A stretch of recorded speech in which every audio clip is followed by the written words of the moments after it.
Welcome to my YouTube channel. ഞാൻ ഇന്ന് ഈ വീഡിയോയുമായിട്ട് വന്നിരിക്കുന്നത് ഒരു പുതിയ വിഷയം നിങ്ങളുമായിട്ട് ചർച്ച ചെയ്യാനാണ്. വളരെ ഇമ്പോർട്ടൻ്റ് ആയിട്ടുള്ള ഒരു വിഷയമാണ്.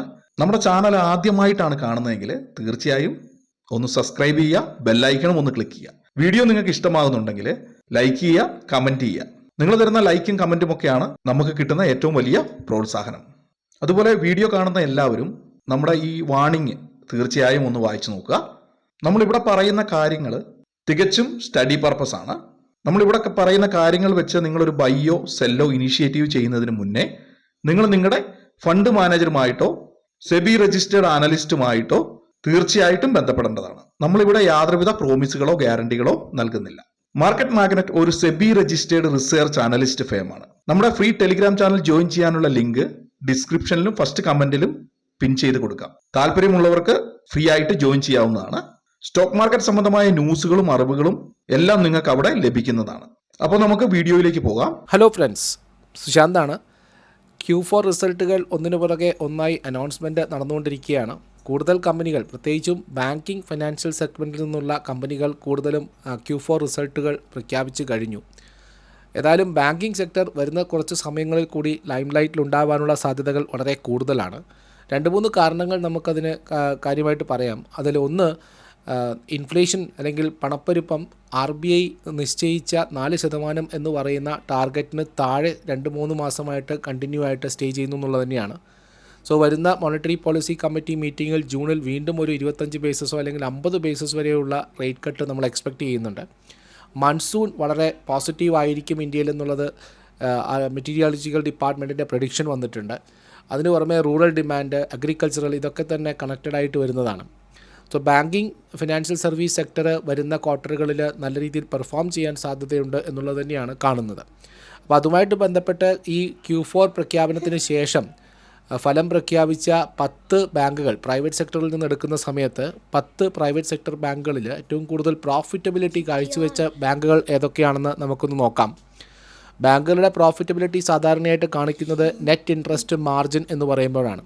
നെറ്റ് ഇൻട്രസ്റ്റ് മാർജിൻ എന്ന് പറയുന്നത് ബാങ്കുകൾക്ക് വരുമാനം ലഭിക്കുന്നത് ഫിക്സഡ് ഡെപ്പോസിറ്റുകളും മറ്റും അല്ലെങ്കിൽ അവർക്ക് ലോണായിട്ട് കൊടുക്കുന്ന സമയത്ത് ലോണുകൾക്ക് മുകളിൽ കിട്ടുന്ന പലിശയാണ് ബാങ്കുകളുടെ ഇൻകം സോഴ്സ് എന്ന് പറയുന്നത്.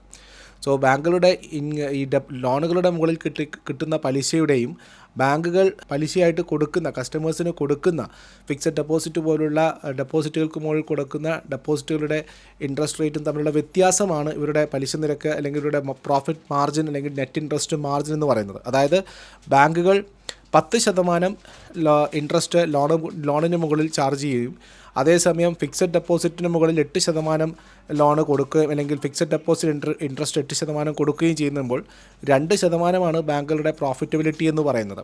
അതിനെയാണ് നെറ്റ് ഇൻട്രസ്റ്റ് മാർജിൻ എന്ന് പറയുന്നത്. അപ്പോൾ ഈ ഒരു മാർജിൻ കൂടുന്നതനുസരിച്ച് അവരുടെ പ്രോഫിറ്റബിലിറ്റിയും കൂടുന്നു എന്നുള്ളതാണ് കാണിക്കുന്നത്.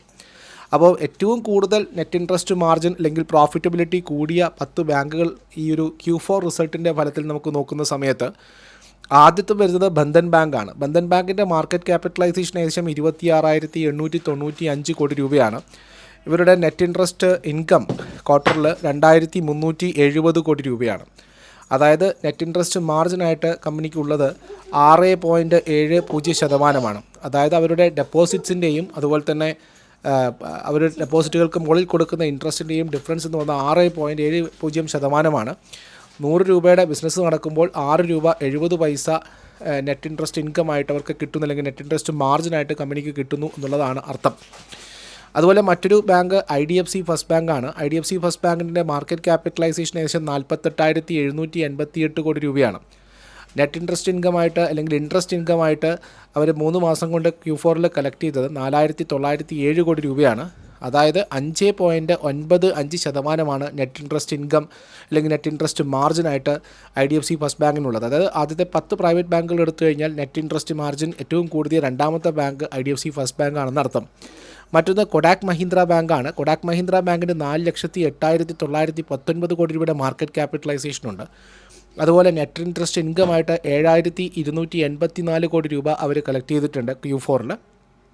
പക്ഷേ അവരുടെ നെറ്റ് ഇൻട്രസ്റ്റ് മാർജിൻ 5% താഴെയാണ്. അതായത് 4.97% മാത്രമാണ് അവരുടെ മാർജിനായിട്ടുള്ളത്. മറ്റൊന്ന് RBL ബാങ്കാണ്.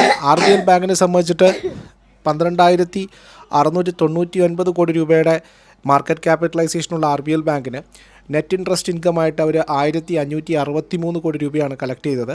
വെറും 4.89% നെറ്റ് ഇൻട്രസ്റ്റ് മാർജിനാണ് ബാങ്കിനുള്ളത്. മറ്റൊന്ന് ICICI ബാങ്കാണ്. ICICI ബാങ്കിന് 10,23,583 കോടി രൂപയുടെ മാർക്കറ്റ് ക്യാപിറ്റലൈസേഷൻ ഉണ്ടെങ്കിലും 21,193 കോടി രൂപയാണ് അവർ ഇൻകമായിട്ട് അല്ലെങ്കിൽ ഇൻട്രസ്റ്റ് ആയിട്ട് 3 മാസം കൊണ്ട് കളക്ട് ചെയ്തെടുത്തത്. അതിൽ തന്നെ ഇൻട്രസ്റ്റ് മാർജിൻ നോക്കിക്കഴിഞ്ഞാൽ വെറും 4.41% ICICI ബാങ്കിനുള്ളത്. മറ്റൊന്ന് കരൂർ വൈശ്യ ബാങ്കാണ്. കരൂർ വൈശ്യ ബാങ്കിനെ സംബന്ധിച്ചിട്ടും 18,065 കോടി രൂപയുടെ മാർക്കറ്റ് ക്യാപിറ്റലൈസേഷനും 1,089 കോടി രൂപയുടെ നെറ്റ് ഇൻട്രസ്റ്റ് ഇൻകവും 4.05% നെറ്റ് ഇൻട്രസ്റ്റ് മാർജിനുമാണ് ഉള്ളത് എന്ന് ഓർമ്മിക്കുക. മറ്റൊന്ന് IDBI ബാങ്കാണ്. IDBI ബാങ്കിനെ സംബന്ധിച്ചിട്ട് 1,03,159 കോടി രൂപയുടെ മാർക്കറ്റ് ക്യാപിറ്റലൈസേഷനാണ് IDBI ബാങ്കിനുള്ളത്. മറ്റൊന്ന് ഇൻട്രസ്റ്റ് ഇൻകമായിട്ട് 3,290 കോടി രൂപയും, പക്ഷേ നെറ്റ് ഇൻട്രസ്റ്റ് മാർജിൻ എന്ന് പറയുന്നത് 4%. അതായത് 100 രൂപയുടെ ബിസിനസ് നടക്കുമ്പോൾ 4 രൂപയാണ് അവർക്ക് മാർജിനായിട്ട് വരുന്നതെന്നർത്ഥം. അപ്പോൾ ആക്സിസ് ബാങ്ക്, നമുക്ക് എല്ലാവർക്കും അറിയാം, ആക്സിസ് ബാങ്ക് ഇന്ത്യയിലെ പ്രൈവറ്റ് സെക്ടർ ബാങ്കുകളിൽ അധികാരം തന്നെയാണ്. 3,68,510 കോടി രൂപയുടെ മാർക്കറ്റ് ക്യാപിറ്റലൈസേഷനുള്ള ബാങ്കിന് 13,811 കോടി രൂപയുടെ പലിശ വരുമാനമാണ് 3 മാസം കൊണ്ട് Q4 കമ്പനിക്ക് ഉണ്ടായത്. പക്ഷേ മാർജിൻ എന്ന് പറയുന്നത് 3.97%. നെറ്റ് ഇൻട്രസ്റ്റ് മാർജിൻ വെറും 3.97% മാത്രമാണ്. മറ്റൊന്ന് ജമ്മു കാശ്മീർ ബാങ്കാണ്. ജമ്മു കാശ്മീർ ബാങ്കിന് 11,200 കോടി രൂപയുടെ മാർക്കറ്റ് ക്യാപിറ്റലൈസേഷൻ ഉണ്ട്. 1,480 കോടി രൂപയുടെ പലിശ വരുമാനമാണ് 3 മാസം കൊണ്ട് കമ്പനി ഉണ്ടാക്കിയത്. നേരെ മറിച്ച് 3.88% നെറ്റ് ഇൻട്രസ്റ്റ് മാർജിൻ മാത്രമാണ് ബാങ്കിനുള്ളത്. അതായത് 100 രൂപയുടെ ബിസിനസ് നടക്കുമ്പോൾ 3 രൂപ 88 പൈസ മാത്രമാണ് നെറ്റ് ഇൻട്രസ്റ്റ് മാർജിനായിട്ട് കമ്പനിക്ക് കിട്ടുന്നത്. മറ്റൊന്ന് തമിഴ്നാട് മെർക്കൻറ്റൈൽ ബാങ്കാണ്. ഇതിൽ 7,137 കോടി രൂപയുടെ മാർക്കറ്റ് ക്യാപിറ്റലൈസേഷനുള്ള TMCക്ക് 568 കോടി രൂപയുടെ പലിശ വരുമാനവും 3.87% നെറ്റ് ഇൻട്രസ്റ്റ് മാർജിനുമാണ് ഉള്ളത്.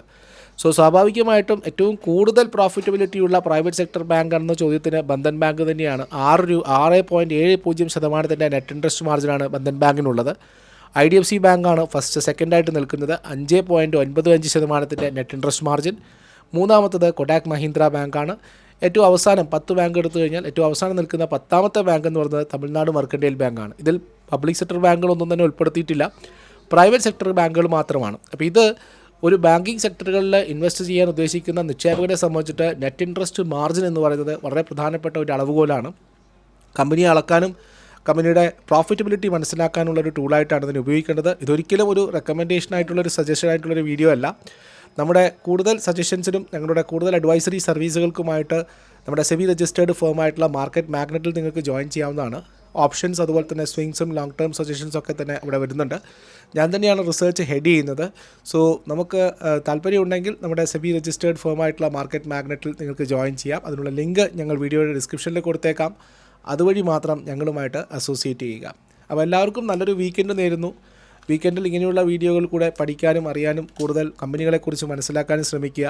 ഒരു നിക്ഷേപകൻ്റെ ആയുധം എന്ന് പറയുന്നത് എപ്പോഴും അവനുള്ള അറിവുകളാണ്, വിപണിയെക്കുറിച്ചുള്ള കൂടുതൽ അപഗ്രഥനങ്ങളാണ്. അപ്പോൾ മറ്റൊരു വീഡിയോയുമായിട്ട് കാണുന്നവരെ എല്ലാവർക്കും നന്ദി, നമസ്കാരം. താങ്ക്